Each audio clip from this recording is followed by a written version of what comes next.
Welcome to Silicon Valley Asian Business Talk. Dr. Gong, welcome to our interview program. And I am Roger Chen, a professor from University of San Francisco, representing Center for Business Studies and Innovation at the University of San Francisco. And why don't you give us a brief introduction about yourself? Thank you, Roger.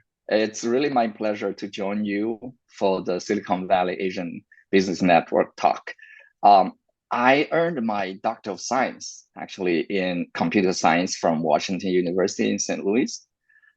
Through the decades of tech innovation career, I have been a principal investigator for many DARPA research projects.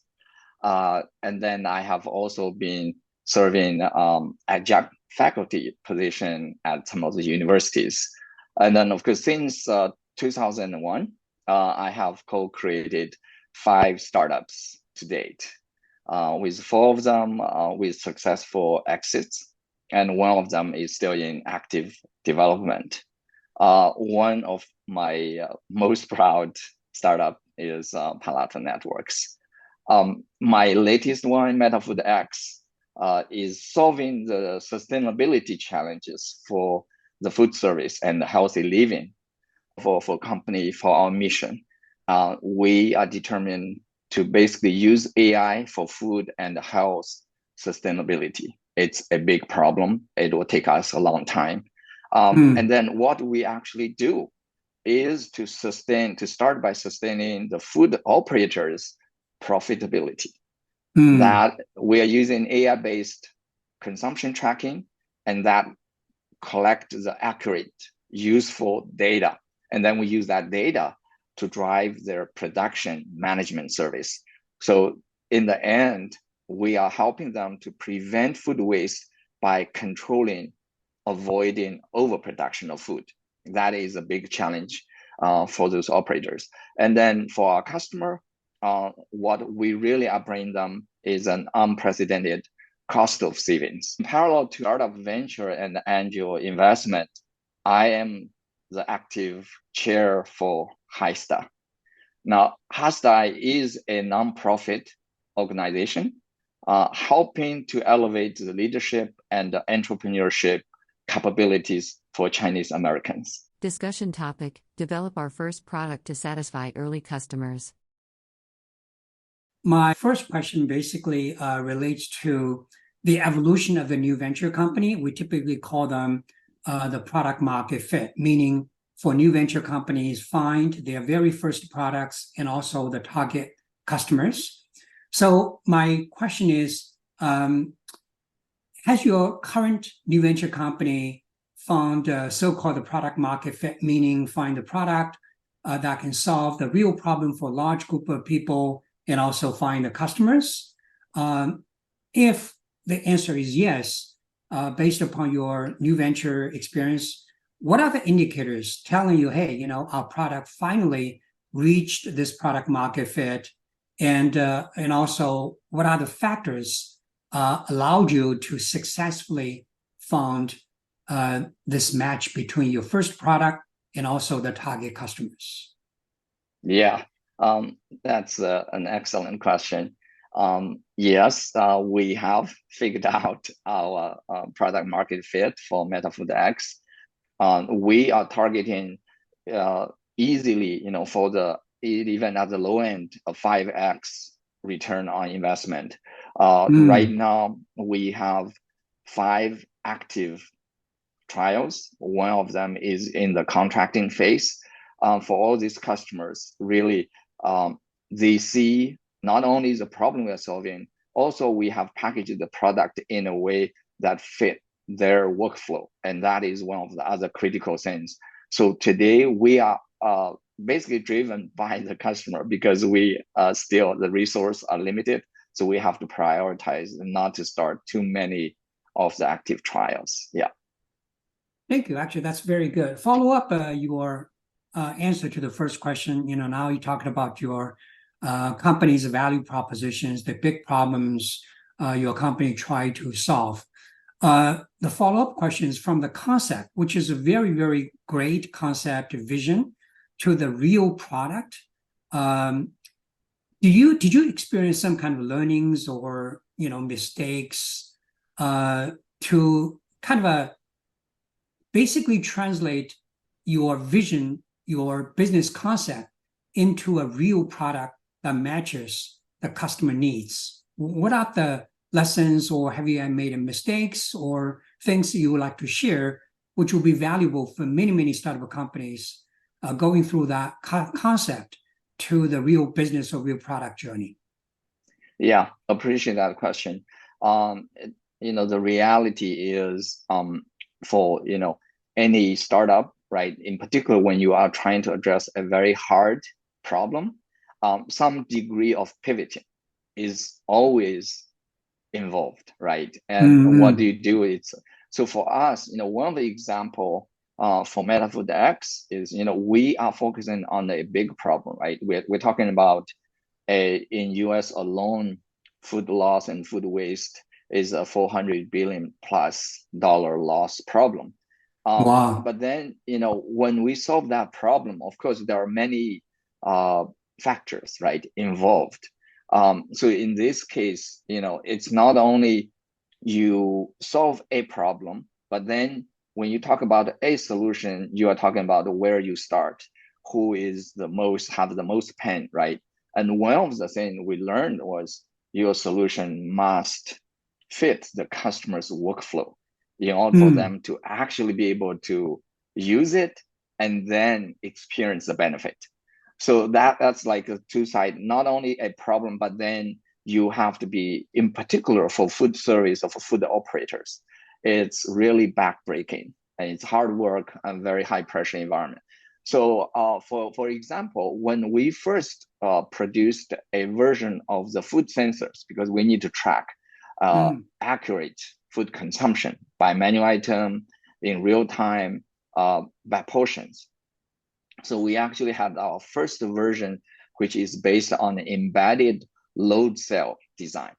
In that case, that form factor, we have to be sitting on top of the hot or cold well, and then on top of it is the food serving container, the trays on the top.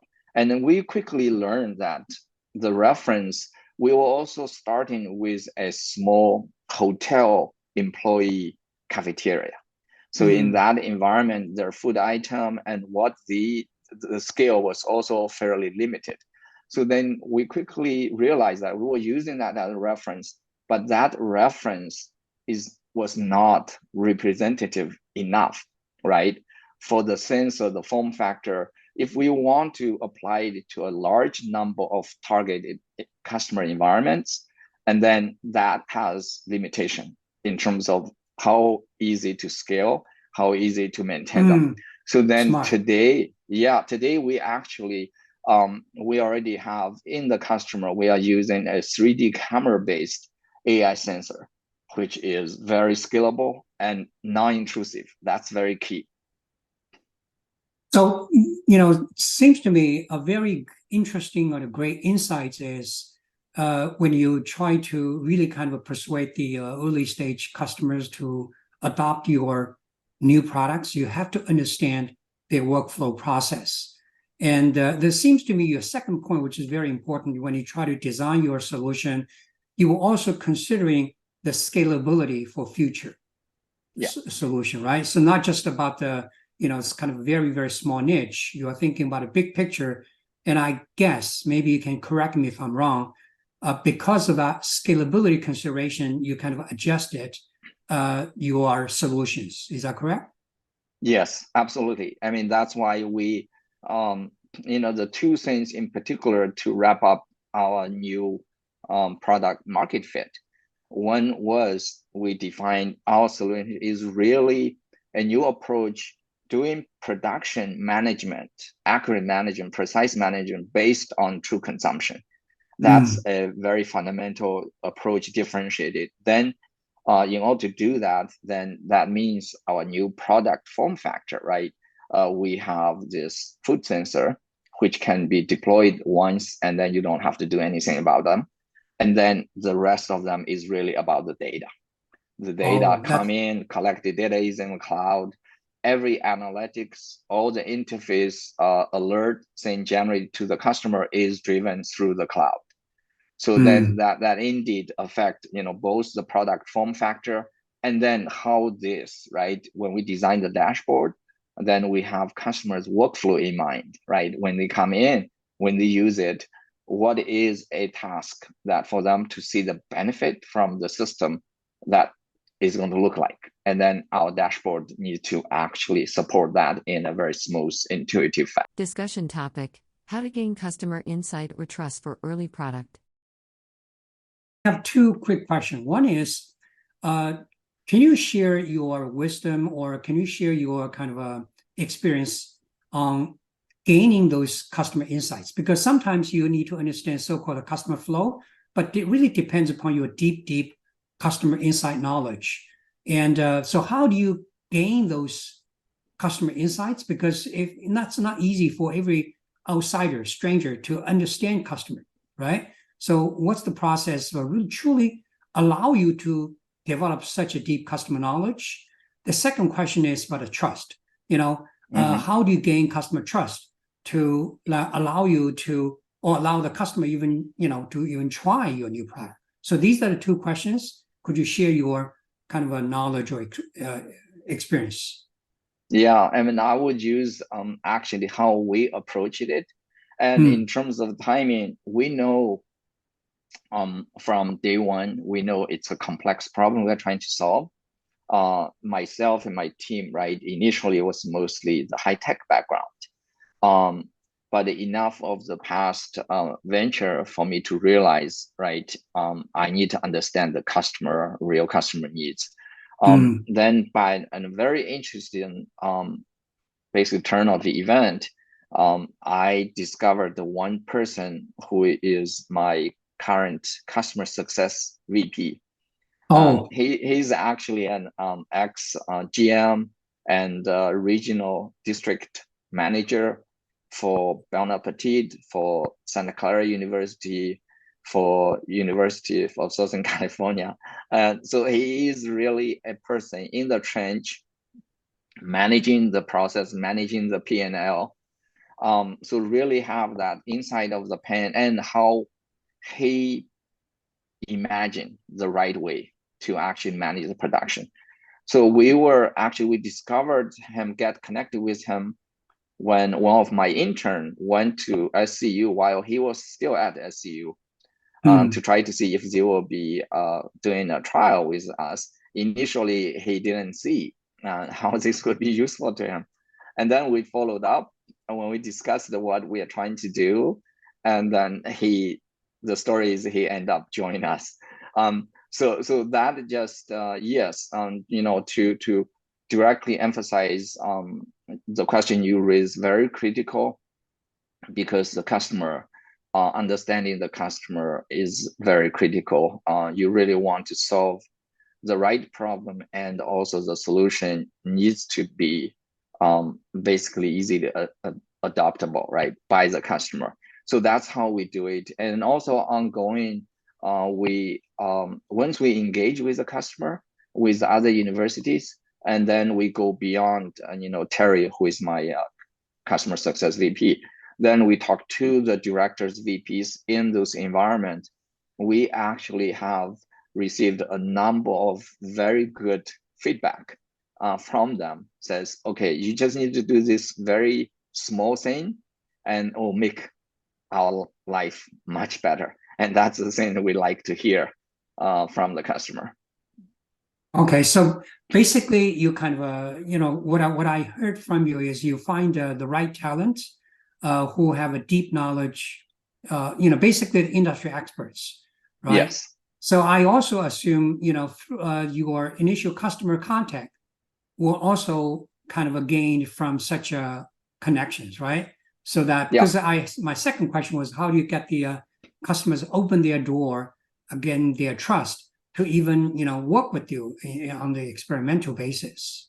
Yeah, and that is where it's very good in the sense, right? First of all, we need to know we are really solving a problem, right? Then those customer care.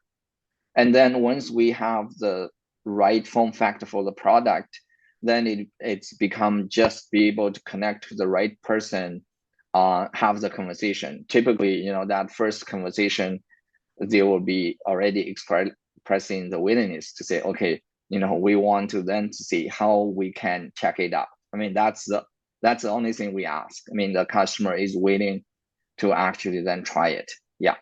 Discussion topic, lessons, why some of my venture ideas failed. You are very, very experienced and also very kind of successful entrepreneur, did several startups or new ventures. Based upon your past experience, observations, do you have any kind of observations or sharing about the mistakes or the lessons, I would say, to help startup companies to search for the product or market fit, which is very, very challenging for many new venture companies? Do you have any kind of general observations or even examples based upon your past experience? Yeah, definitely. I mean, in the past, I would mention two things, right? During my early in other startup, while I solved problem for the enterprise, I was already looking at other opportunities for startup in the space. Either it's directly consumer or it's home. So two things that I looked in the past, of course, I end up not pursuing them. Was simply one is timing. The second one is, when I talk to initially echo my idea, right, bounce it off to the VC friend and others, and they'll ask this question. So then for me to actually further, right, look at it to see if the timing is right or not. Of course, in retrospect, some of them could have happened. One of them was, this is way early on, of course, before the generative AI, but simply, I saw the pain in terms of, in particular for executives or professionals, you really need a personal virtual assistant who just live in on your iPhone. The simplest thing I wanted was, even, when all those phone calls come in, I want my virtual assistant to answer it on my behalf to find out who it is. And then based on that one, I can have pre-canned 5 different response. That's all, right? You can imagine those time I was already thinking those are painful things, the calendar and those. Of course, during that time, and find the right people to partner, and of course also need to step into the consumer space. It's a big jump. Another example I would share is, being in the past, I did all the cybersecurity startup. That was one time I see the opportunity to produce this secure web gateway, secure basically internet gateway for the home. Because we do have that issue for family and for kids, right? So it's the whole web browsing, safe browsing, surfing, and also other data, sensitive data, right, from the house. And of course, that time when I kind of bounced off the idea with some VC friend, they asked me a very good question. That was, what you are prepared to do. And this is definitely an excellent new product idea. Some of those bigger companies, bigger players probably can take it and make a home run. However, if you want to start a company based on only this, then you have to think about, as a startup company, you need much broader vision of the future and how you are going to fend off, right, those guys, Cisco in the world. So for that reason, so indeed, a good idea from a technology, then to a product, right? The product, you already have very clear customer in mind and what they want, what they are willing to pay. And then to, if it is a worthy idea to support a new startup company. So those are the different levels of thinking in the past, with those example, I decided the timing and things are not right and end up not pursuing. That's great. Thank you for, I really like your example. It seems to me the second example you give us, the reason you did not pursue it is mainly because about the worry of the large competitors maybe just get into your space and it's difficult for this new idea to become truly successful when face the large competitors competition, right? Yeah, or at Yeah. least you want to think about a like a longer term vision, right? With that, start with that, then Yeah. what's the next one, right? That you need to have that piece in place, then maybe I think it will be. Discussion topic: startup, customer, or competitor, where to focus more? Maybe in your current new venture or maybe in your past new ventures, how much of your new product decision, was driven by kind of meeting or even anticipating customer demands or even potential customer demands, or how much of your new product decisions were driven by responding to competitors' threats or moves, or it's a both? What's your take on that? These are two kind of key forces influencing your product decisions. Yeah, and I think that is a very, very good question. To me, in this case, I always believe you have to focus on the customer. So that Customer means, first. yeah, that means you need to, not only when you start, you must have a really pain point, right? A solid pain point, and the customer is willing to pay for it, because without your product, right, they don't have a good choice, right? They don't have a good choice. So that's why, I mean, in general, I think roadmap very rarely, for the early startup in particular, you need to react to the competition, because that means maybe, if that's the case, maybe you should not have entered there, right, in the first place.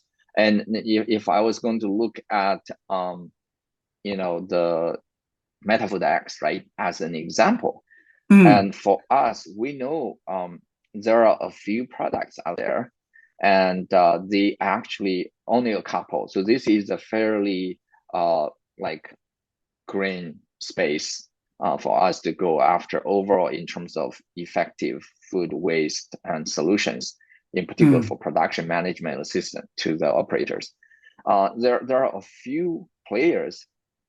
They basically have a product meant to be used in the back kitchen before you discard the food waste. You have this garbage can on top of a weight sensor, a scale, and you have a camera on top. So it allows you to track the aggregate food waste, which is already dumped, right? But and so they actually do a good job in terms of creating the awareness.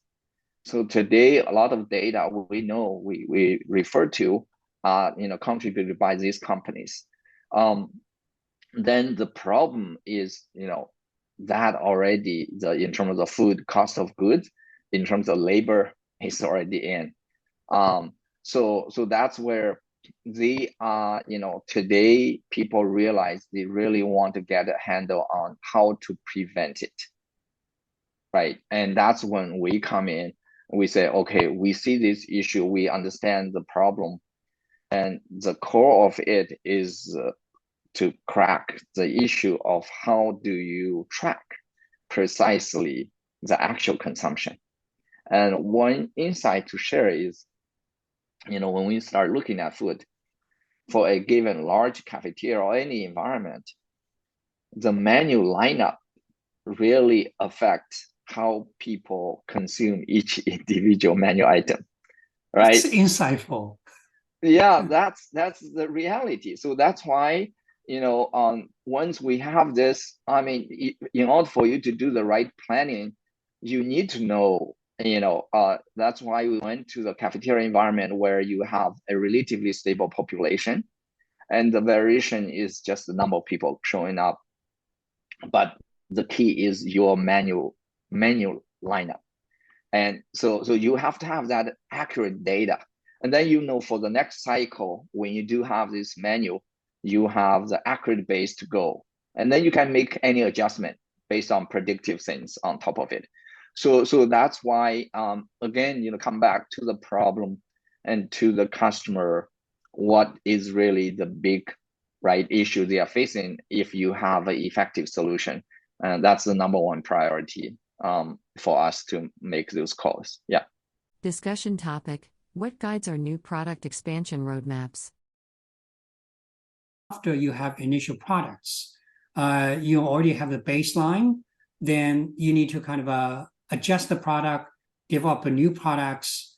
And here, you also have like two different choices when you kind of try to develop new ones based upon the existing ones you already have. One is you kind of just to be more willing to take a risk, to explore like a very different high risk, high return type of products options, or the other options are more conservative. The philosophy basically is focusing on what you already have, do the incremental changes, which tends to be less risky. So based upon your new venture company, what's your practice, for those kind of choices, whether you are very open for new, very different, but high risky, high return, or very small incremental to improve your existing ones, which tend to be less risky. Yeah, very, very good. Very insightful question there. For an early stage startup, clearly one thing is you must focus on delivering the immediate benefits. So you basically, what you provide needs to work, need to solve a real problem. The customer needs to see the benefit.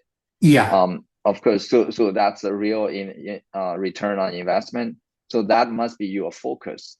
But then you as a startup in particular, you want to grow the company, right, to a very big success. So this is where you have to think along the dimension of either what do you do to extend your customer base, or what do you do to offer additional benefits that your existing customer are going to be willing to pay.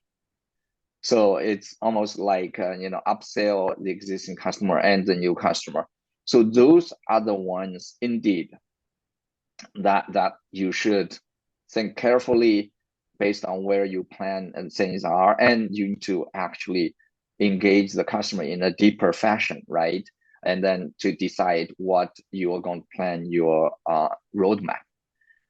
So I'll give you one example. For us, today, it's already from a 0 to 1 jump in terms of being able to track accurately the consumption, use that to plan the production. So that is the immediate step. We expect to bring them significant savings in terms of COGS and in terms of the labor. Now, when we talk to the customer, we do know customer are using some of the other product for, let's see, menu management, centralized menu management, and also they may deal with some of the food suppliers, right? The purchasing. But because we are solving such a critical point where to give them the accurate predictive data, and naturally for the customer, they want to see us to extend and then directly from the production, what they need to buy, how much they need to produce, to a vendor list in terms of how much of what to buy. And to us, it's very natural because we don't have to claim all the other, like central management, because they come from different drivers. But we are very, very focused on it's really cost saving, it's really overproduction, over purchasing. So then we can define our value proposition can keep a narrow focus. And we just need to extend along that line. So indeed, we are then extending along the food supply chain towards the purchasing. Then the customer is up for it because they know that's the critical thing they want. They don't want to deal with a complex, right, system. So yeah, that's how we evaluate, look at how we define our strategy, where we spend our resource. Actually, that's a very, very good question. Actually, logically make a lot of sense, meaning the customers naturally, want you to expand your services, right? But do you have the situation, so from customer side, it makes sense to give them these additional services, right? And like a business logic makes a lot of sense, but from your operation perspective, from technology perspective, you may see the big challenge for you to kind of expand, even along the kind of supply chain logic, right? Supply chain part of it, but you see some kind of hurdles, and then makes you kind of think twice. Have you had that kind of a situation? I would say not on the supply chain side, just because we know how we have a leverage with the customer wants it. I would share, I mean, this is a little bit more on my long-term vision for the company. This is the one, indeed, I'm carefully managing the timing when I'm going to spend the resource or who I'm going to partner. I will simply say, without giving, up too much, is we are starting with solving a real problem for the business. We are going to have very insightful data in terms of the kind of food, the kind of nutrition, and how people, right, in a aggregate fashion, right, how people are consuming this different kind of food. Now, with that, we have a vision. At appropriate time, we want to add consumers directly to our platform, because we do have the data to help the consumer to watch what they eat, because as you know, today people realize you are what you eat, right? At least for health. So this is where we see things are going. A lot of people have the demand, want to have a very easy, usable, and yet accurate, reliable solution to help them watch what they eat and suggest to them, give them information where they could fulfill a particular diet. And for us, we believe that will be the right thing for us to complete this ecosystem, right? From the B2B side and from the B2C side, because that connect indeed the long term in terms of us eating healthy, eating in a sustainable fashion. So that indeed is more, not feedback from my current customer, but it's how we judge, right, where is a bigger problem we need to solve, and we just need to manage the timing given, right, limited resource. Thank you. That's great. So, clearly, actually, I can see you had this bigger vision.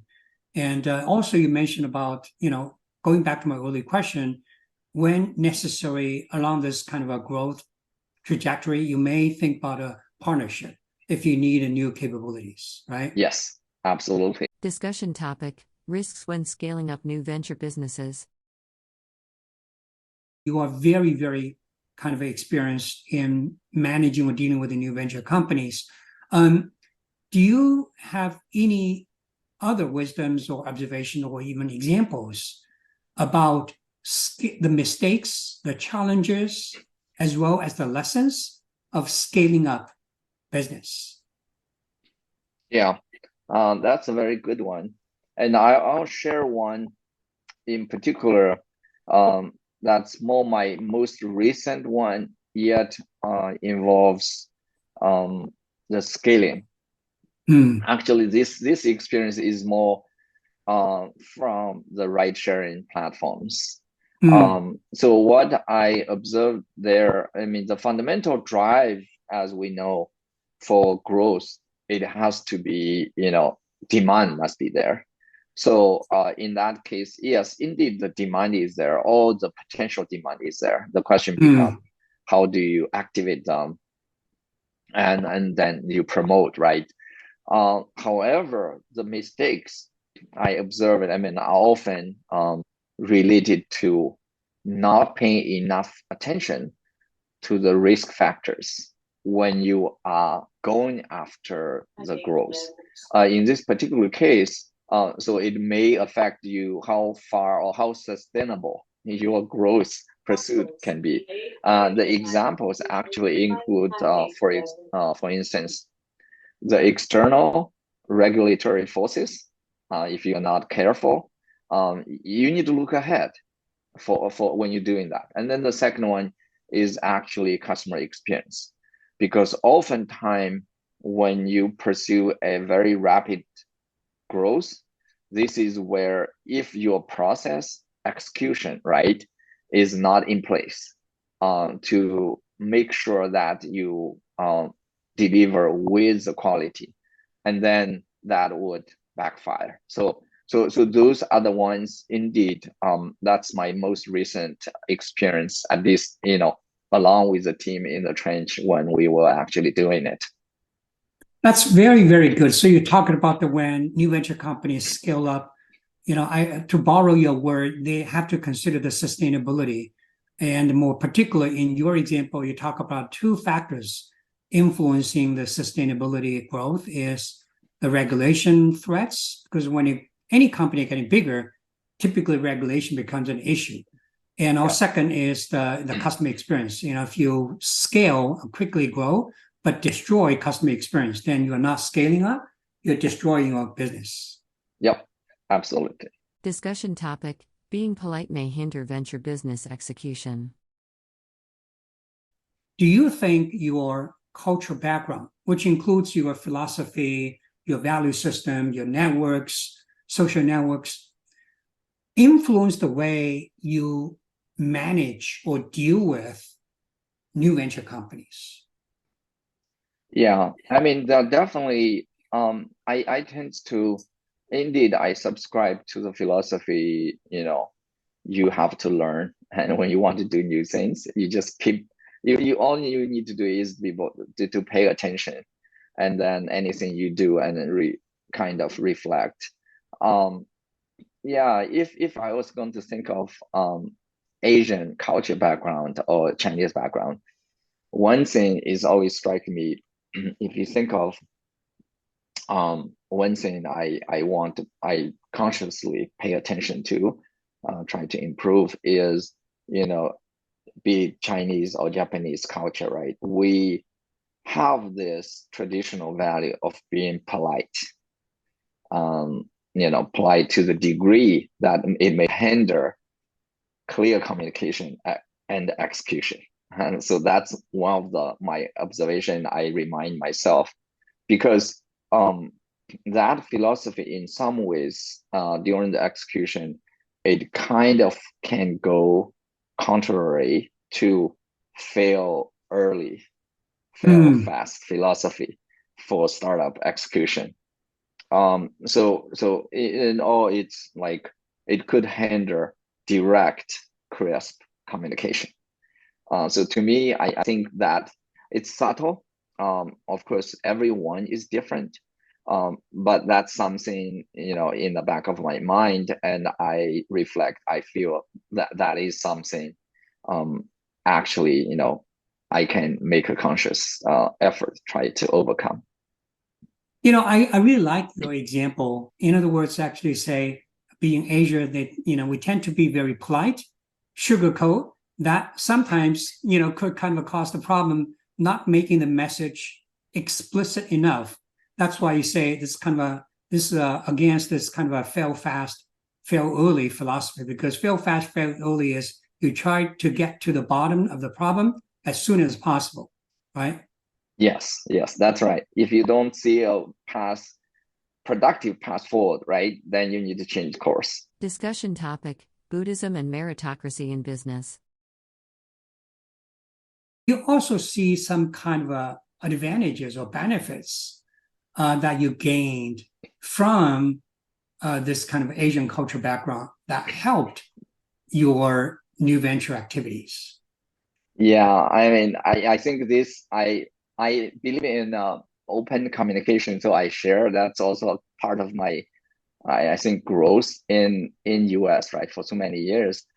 And this based on my understanding, I feel one of the things, because this is a deep thought question, really.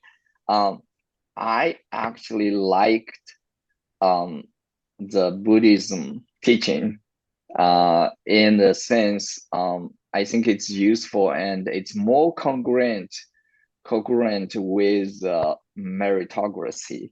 There is a connection there, right? Because we believe in those things, we believe in doing good deeds. I like it better than some abstract, right? Other religion is not against religion, but it's, personal belief. So to me, I feel that philosophy translates to, or at least it's kind of a positive reinforcement to the good idea wins culture in a company. I feel it's very important to have that good idea wins. It's a meritocracy, right? Thinking. But when you're doing startup, you just have to think that way, right? Because otherwise, how can you make sure people are motivated? And then you need to reward the people who are indeed, right, are very productive. So that's my, I don't know if it's you see that, but I feel there is that connection. I actually identify with it. That is very interesting. Could you elaborate the connection between the Buddhism beliefs versus this? Actually, could you elaborate this point? Because not many people see from that angle. I mean, to I would say the things I can make reference to is believe in one good turn serves another. So basically, you're doing good deeds, you got rewarded. And so Buddhism, it's a very practical one, right? In that sense, I mean, like the causal relationship, right? Yeah, I tend to, at least you believe in that, right? We cannot prove that causal, but it's almost like in some of the Indian religious sense of people believe in karma, right? And to me, I think that is, at least, I think what I like is a very practical belief system. That's why, because then that can translate into action, right? So that's the way I'm kind of appreciating it, at least.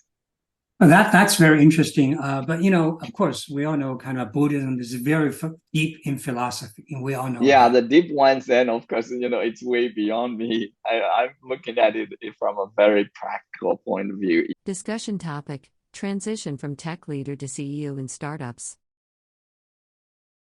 You started as a scientist, principal investigators, and also in your early days of new ventures, you did play a lot of important roles as technology executives.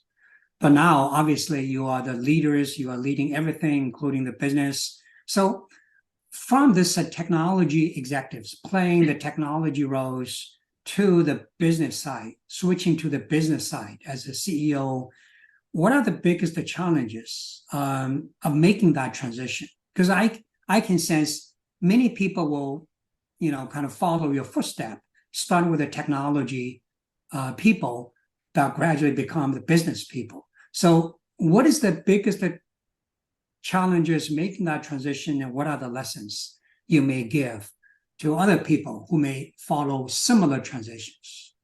Yeah, very, very good. I mean, in terms of, indeed, I mean, the CEO role in particular, this is kind of my second substantial one. There is a very short period of CEO, we don't operate much.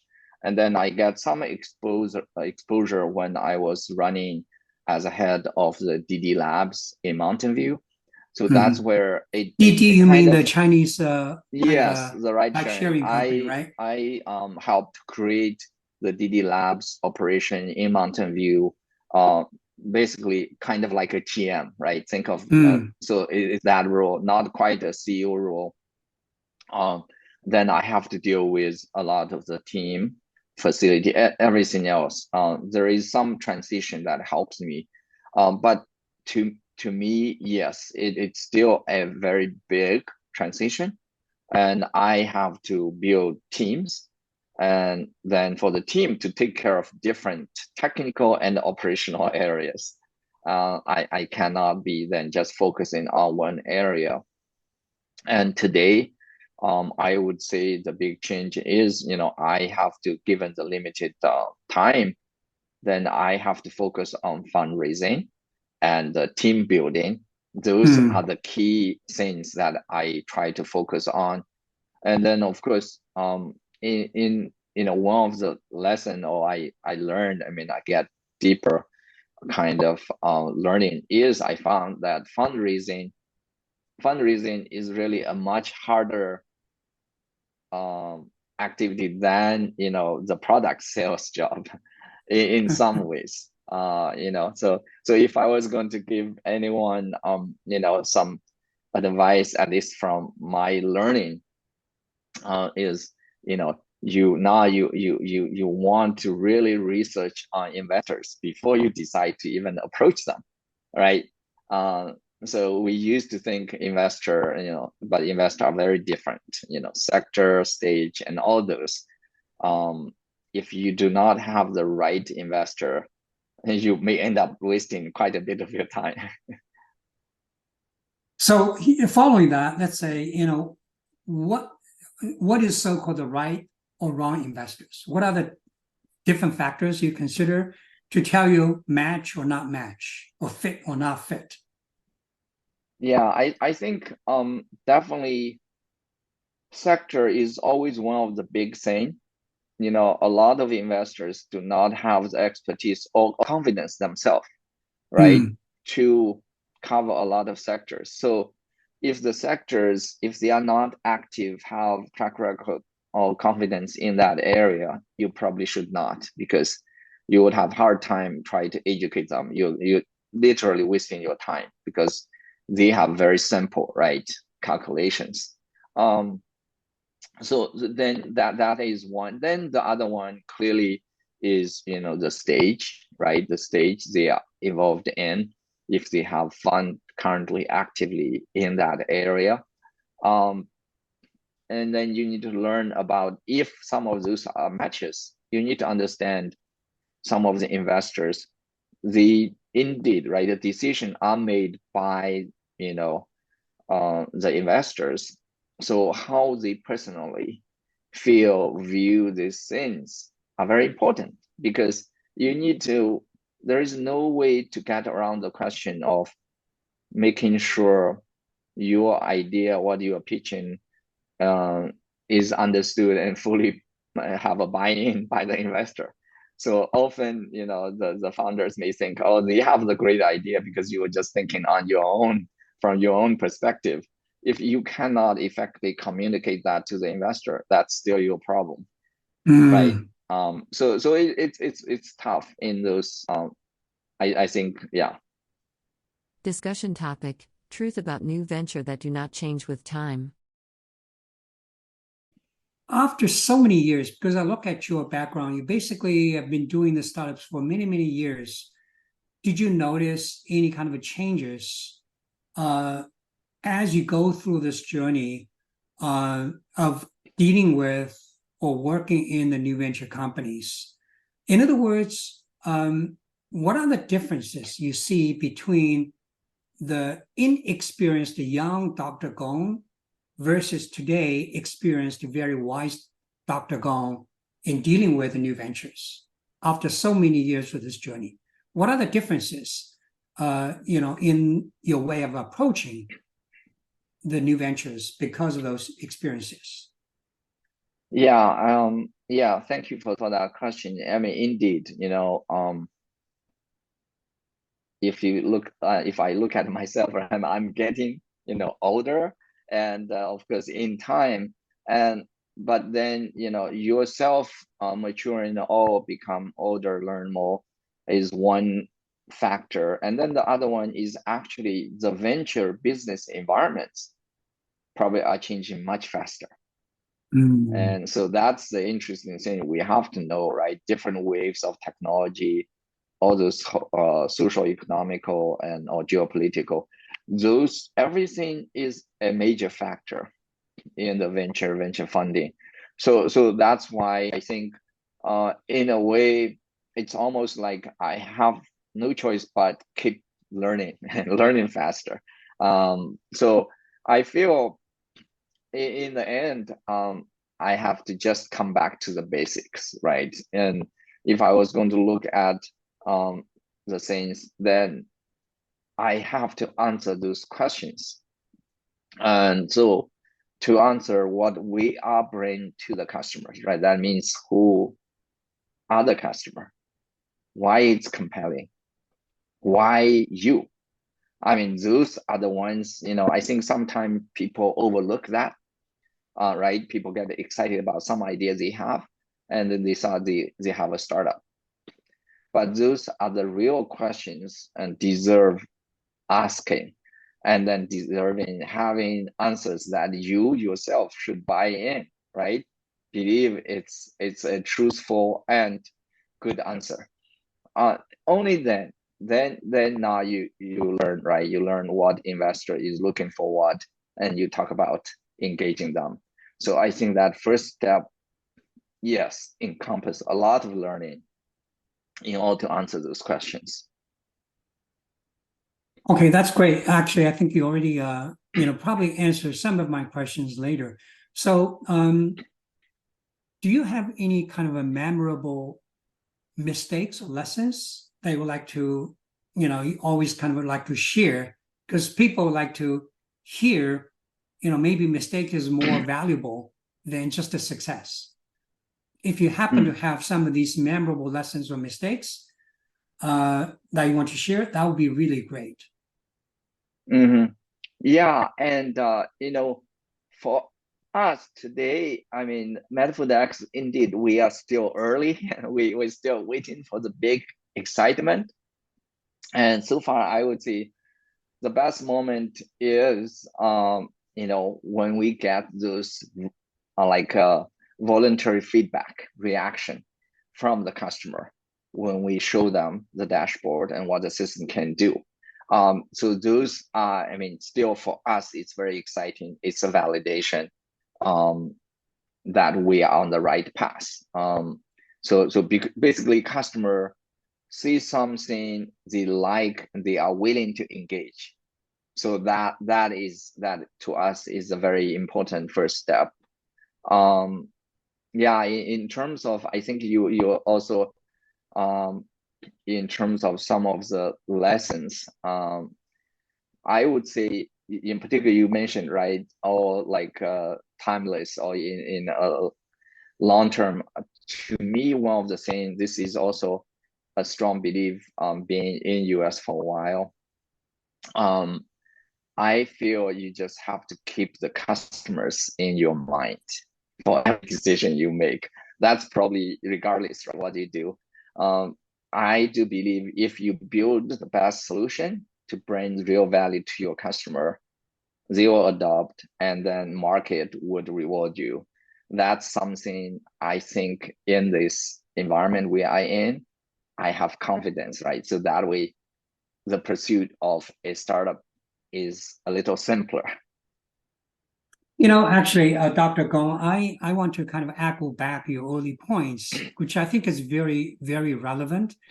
As you said, everything's changing, right? Including technology, business environment, lots of exciting new things. But I think you're very wise to point out, regardless of these new waves of excitement, new challenges or changes, you basically remind people to go back to the basic, which is you have to please the customer. You have to offer customer value, then you can learn some new things, because the fundamental is fundamental. Yes, I totally agree. Discussion topic: 3 questions new startup founders need to prepare for. Looking back your experience, you have worked in like a different industries. Some industries are very, very different, right? The ride sharing, the cybersecurity, and now it's the food kind of industries. What's your advice for people to kind of adjust and entering those very different sectors? Because each sector requires very different knowledge, logic. So how do you advise people to change their new venture in these different industries? Yeah, that's a very good question. I think it's hard, depending on what stage you are in your career, how much ambition you have or passion about something. Clearly, you have to recognize for the investors, indeed, right? If you have stayed in your area, probably it's much easier for the investor to see but then I think indeed, as we discussed the last one, you already alluded to, we still come back to the business fundamentals. And to me, maybe again, those three very simple one, of course, is what is the problem you are solving? Start with the problem, not technology. And then for whom and why they would pay for yours versus someone else, right? That's the first one. I mean, the second one is, do your team has the core competence to carry it out? And then the third one, I think for many aspiring founders, right, entrepreneurs, I think they need to also ask themselves a really hard question. That is, are you ready to do whatever it takes to pursue success? I think as a founder, not everyone is trying to do entrepreneurship, realize what it takes to do that, right? That means then, you are trying to build this ship and then to sail far. Now this ship is everything. Everything now is surrounding around decision need to be made, the best decision for this ship, right, to be successful in the Voyager. I mean, I feel we have many founders, they have not asked them, or they have not thought this question hard to make that commitment. And that would also cause issues, in terms of the team, right? How far you can go. So are you talking about, for your very last point, many people did not give enough thoughts about the challenges, difficulties, in this entrepreneurship journey? Is that what you're talking about? Or something else? And then also being flexible, to be willing to do, think of this way. I think the best way is to use some of the very successful, legendary practice that Sequoia did for a lot of its portfolio companies. They are very particular about what's the team, what's the best team for this stage of the company. And it's very explicit, right? So even if you are coming as a CEO today, doesn't mean you need to be the CEO forever, because you may not be the best CEO. So that's what I mean. For the founder, it's the same. The success of the company, you as a founder, as a shareholder, I think that's your starting point, and that's also the things you can hold on to. But I think it will be a mistake, right, to make the assumption that you are going to hold on to you being in that right position. You have to drive every decision. That will be dangerous. So yeah, that's what my observation. Also learning from how Sequoia and others, right, operate. So that's what you mean, the flexibility part of it, right? Yes. Okay. Yes. Do whatever is best for the company, for the venture, right? Okay. Well, I think that's a very good point. Actually, I think as a more than just flexibility, you have to position yourself in this bigger kind of a venture, which is for the company, right? Yeah. Not maximize Yes. your own personal benefits. Correct. Like a humbleness in a sense. Yeah. Yeah. Discussion topic: advice for young entrepreneurs. A lot of young people, especially Silicon Valley, San Francisco area, want to pursue entrepreneurship. Do you have any advice to these young people who are interested or pursuing or thinking about it, pursuing the new venture, and especially, let's say they're separate, these two parts. One is for the younger future entrepreneurs. The second is for the Asian, the young entrepreneurs with the Asian background. So these are the two. Do you have any kind of advices? Because we are in university, we tend to share those things with the students for sure. Yeah, I mean, I think it's great that the student now have the aspiration, right? Want to do.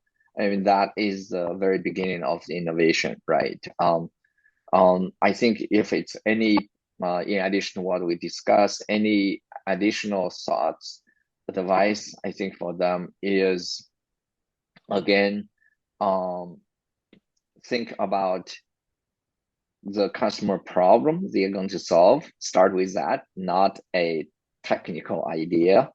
And that's the first one. And then the second one probably is to ask what they don't have. To make it a successful startup, what else do they need? I think not many of them think about that question from that angle. They start with what they have, and then they start trying to sell people the idea. They get excited, because that speaks to self-awareness and the team. Because for that startup, it takes a lot more, right, than ideas. I know some of the VC people summarize nowadays the VC's attitude, and I in some ways I agree with them in the sense they say, okay, ideas are cheap. I heard that as well. Yeah, in a way, I think it's also a supply demand issue. So many people want to do something, so there are plenty of ideas. If you have one idea, you probably find, if you look broad enough, you probably find 10 other people have similar ideas. So it's all about then, what, right? I mean, who's probably going to solve how you carried it out. So that's why it behooves them to think about, you need to have the self-awareness, what it takes to actually build a solution, solve someone's real problem. And then what do you have? What else do you need, right? Beyond ideas. So I think it's very important. It will be good to serve them well if they start thinking about that earlier. Discussion topic: what is HYSTA and how it helps Chinese entrepreneurs? Now let's switch gear to the HYSTA, where this is a non-for-profit organization, and you try to do a lot of social good for this Chinese entrepreneur. So could you tell us about what is HYSTA and how does HYSTA help entrepreneurs in Silicon Valley? Yeah. I mean, I'm very glad to share. I mean, indeed, as you mentioned, HYSTA as a nonprofit, it was founded by a number of successful Chinese entrepreneurs in the early days, way back to 1999. It has since grown to a community. We're talking about probably in the order of several tens of thousands Chinese Americans in the community. We have also, based on the community and our members, so we have also reaffirmed our mission, right? Mission is really to build HYSTA into a robust and sustainable platform so that we can help to elevate the leadership and the entrepreneurship capabilities for our members. Yes, and the co-members indeed include founders, CEOs, a lot of successful CEOs, and then some of them turn into investors. And in addition to that, we have the business, right, service providers, and other tech and business professionals. So we emphasize these two. One is for people willing to like the environment of big corporation. They want to excel. So then we want to put the emphasis on coaching, mentoring, on how to do it better, to be more productive and more impactful. And then the second, of course, traditionally is our largest constituents is really the founders. So we have been doing this by organizing, in addition to the annual conference, when we are starting the founders mentoring program, coaching for them to do the pitch, and also we run a number of tech and the business seminars throughout the year. And come around the time of this annual ones, we are doing one session where indeed we would coach a selective set of startup and then accumulate to the day after the annual conference. They will actually do a pitch, and we have a panel of judges who would rank them. Yeah.